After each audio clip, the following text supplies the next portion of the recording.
আসসালামু আলাইকুম ওয়া রাহমাতুল্লাহি ওয়া বারাকাতুহু। ব্রাদার ইসলাম কেমন আছেন?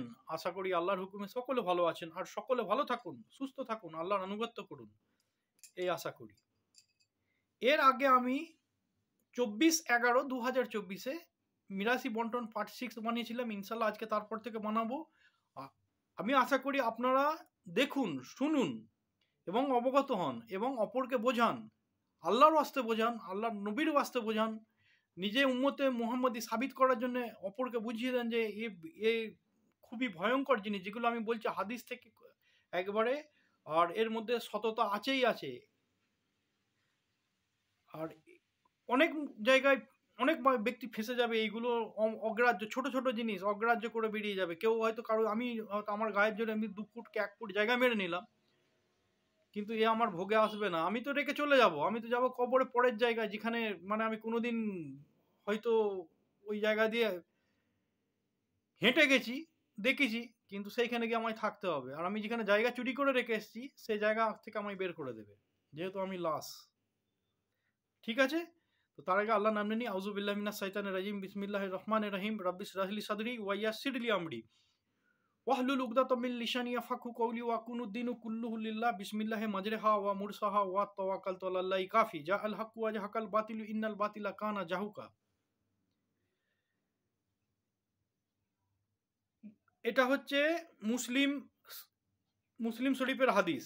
পৃষ্ঠা নম্বর হচ্ছে 615, 616। আর হাদিস নম্বর হচ্ছে 3998 থেকে 4004 পর্যন্ত। তার মানে 98, 99, 4000, 4001, 4002, 4003, 4004, এইসব ওখান থেকে কেটে কুটে নিয়ে করা। এতে বলছে হজরত উরওয়া নামক, ভালো করে নামগুলো মনে রাখবেন, হজরত উরওয়া নামক এক তাবেইনের থেকে বর্ণিত, রহমতুল্লাহ আলাই হবে। তো ইনার থেকে বর্ণিত, ইনি বলছেন যে আরওয়া বিনতে ওয়াইস এক মহিলা, তিনি এক সাহাবীর নামে অপবাদ চড়ায়। কিরম?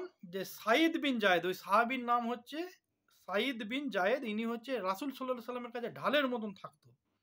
তো তার উপর যে দাবি করে কে? আরওয়া, ওই মহিলা।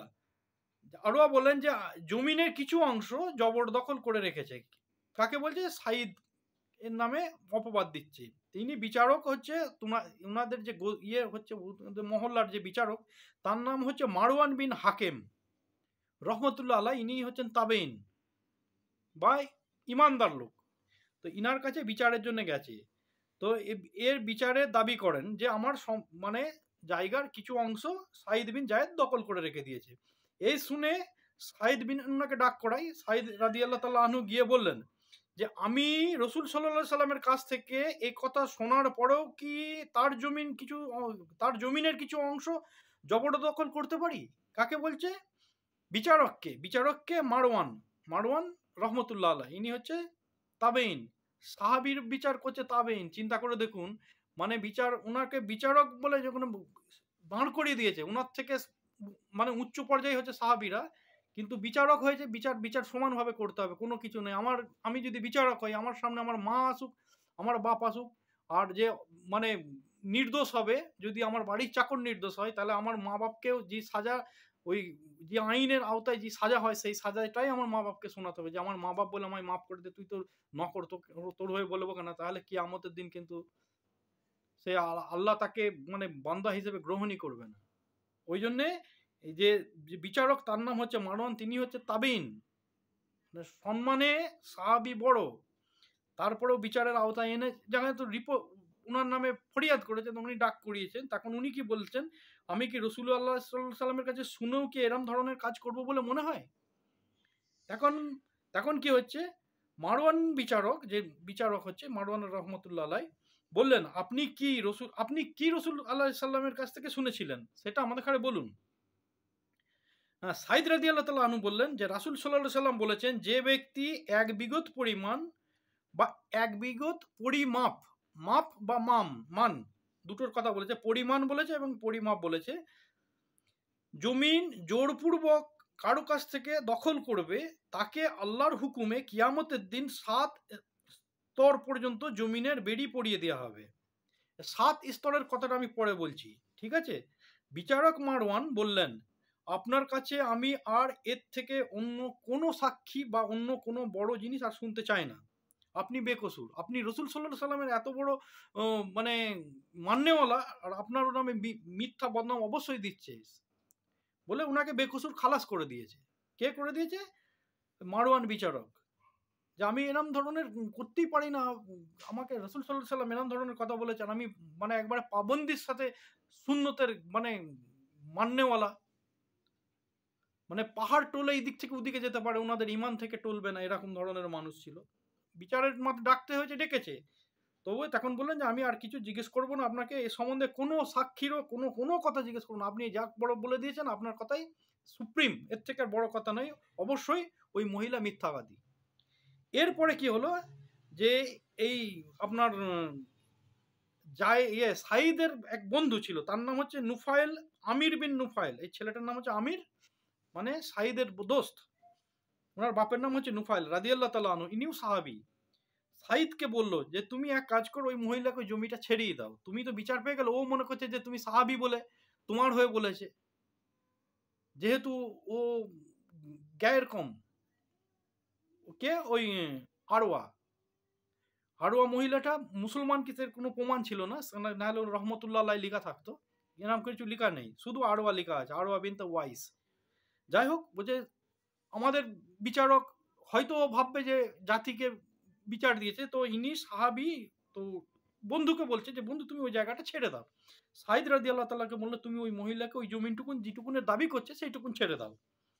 এরপর সাইদ রাদিয়াল্লাহু তাআলা বললেন আকাশ দিকে হাত তুলে, যে আল্লাহ, আরওয়া মিথ্যাবাদিনী, আরওয়া যদি মিথ্যাবাদিনী হয়, আরওয়া যদি মিথ্যাবাদিনী হলে তুমি ওকে অন্ধ করে দিও, আমি তো জায়গা ছেড়ে দিলাম, আমার জায়গার কোনো প্রয়োজন নেই, আমি আল্লাহকে, আল্লাহ রসুলকে ভালোবাসি, জমিনি দুনিয়াকে কোনো কিছু জরুরি মনে হয় না। ও যদি মিথ্যাবাদিনী হয় তাহলে ওকে অন্ধ করে দিও। বিচার নিজের ফরে আসার পরেও জায়গা ছেড়ে দিয়েছে, ঠিক আছে, ওকে অন্ধ করে দিও। এবার বললেন যে রাবি, মানে একজন, ইনি হচ্ছে তাবিন, ইনি বললেন যে কিছুদিন বাদ আরওয়া অন্ধ হয়ে যায় এবং এ দেওয়ালে ও দেওয়ালে আঁচড় খেতে থাকে, মানে এই দেওয়ালে ঠুকর ও দেওয়ালে ঠুকর, এরকম করে করে কিছুদিন বেঁচে থাকে, কিছুদিন জীবিত ছিল। এরপর ওই জমিনের উপর একটি কূপ ছিল, কূপ থেকে পানি তুলে হয়তো চাষাবাদ খেতি বা পান করার জন্য থাকতো। তো উনি একদিন তার ভেতর, ওই আরওয়া মহিলা কিছুদিন পরে ওর ভেতর পড়ে গিয়ে মৃত্যুবরণ করে এবং ওর ভিতরেই জীবন ধস হয়ে যায়, গিয়ে ওর ভেতরেই কবর হয়ে যায়, ওকে কেউ তোলেও না, জানাজাও হয় না, ওদের হয়তো হতো কি না হতো সে সম্বন্ধে আর কিছু আমি হাদিস পাইনি। আর এইবার হচ্ছে যে 7 স্তবকের ব্যাপার। 7 স্তবক এরকম জিনিস, পৃথিবীর, আমি যদি এক এক বিগত পরিমাপ জায়গা নিলাম, তো সেই জায়গাটা, এই মাটিটা এখান থেকে নিয়ে একবার পুরোপুরি আমার একবারে জমিন পর্যন্ত আমার দখল এসে গেল।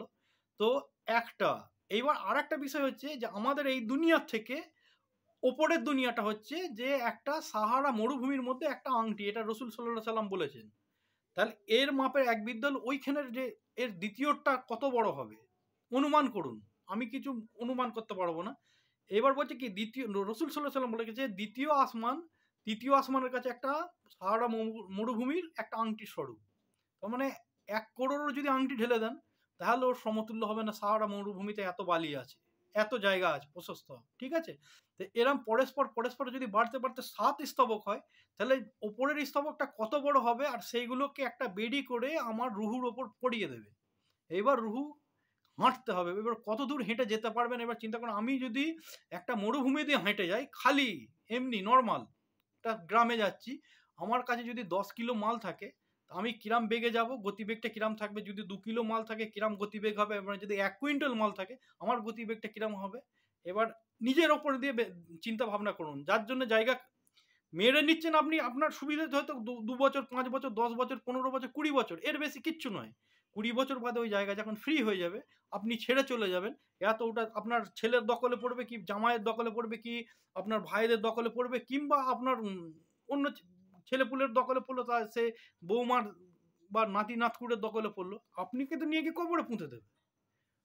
রেখে গেলেন কার জন্য, কে ভোগ করবে আর আপনি গিয়ে কি ভোগ করবেন, কে ভোগ করবে আর আপনি কি ভোগ করবেন সেইটুকুন চিন্তা ভাবনা করে আল্লাহর ওয়াস্তে এরম জিনিস ত্যাগ দেবেন। আল্লাহ হাফিজ। এর মধ্যে যদি কোনো ভুল হয় আল্লাহর রাস্তে আমায় মাফ করবেন।